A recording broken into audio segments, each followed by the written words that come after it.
Ito na guys, ang aking crab corn soup. Hello guys! Magandang araw po muli. Ito na naman ang inyong simple kusina mamita na magbibigay sa inyo ng magandang recipe at masarap na sabaw.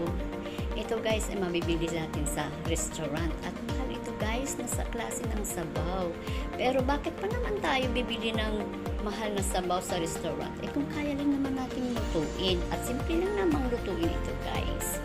So itong sabaw ko guys na ituturo sa inyo ay crab corn soup. So ito ang ating mga sangkap. Meron akong crab meat. Ito guys ay galing sa sipit ng mga alimango. So sinave ko lang yan para sa gawin ko ng sabaw. Pero pwede rin namang gawin yung sa katawan ba niya. So in-steam ko lang yan at dinupot-dupot ko ng chopstick. Tapos meron akong sariwang mais. Meron akong chicken powder, pampadagdag lasa. Siyempre meron akong itlog. Meron corn soup.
Wala kasi ako guys ng kaya tubig lalagay ko tapos lalagyan ko na lang yung chicken powder.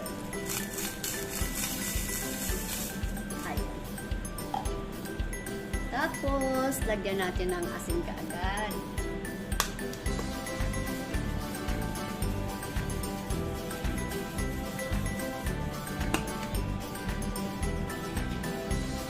Paminta.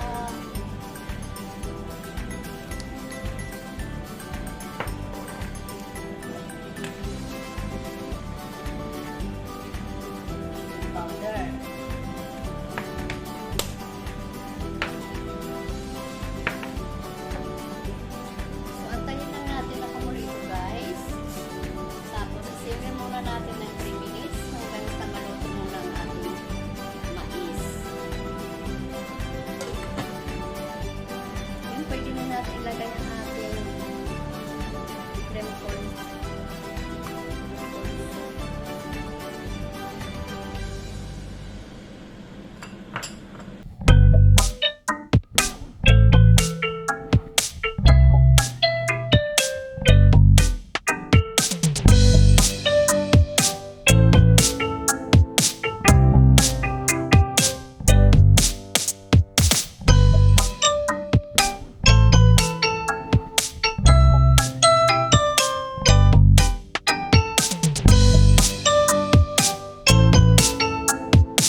Sana guys na subaybayan niyo muli itong aking pagluluto at sana nakapagbigay sa inyo ng tips kung paano magluto ng crab corn soup at sana makapagluto din kayo sa ulitin guys.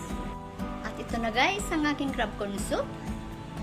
Sana nasubaybayan niyo ang aking pagluluto at sana makaluto na rin kayo ng ganito nang hindi na kayo bibili sa restaurant.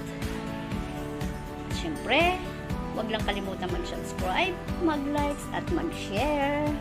At laging tandaan, kung kaya ni Mamita magluto, kayang-kaya nyo rin yan. Basta, simple, God bless!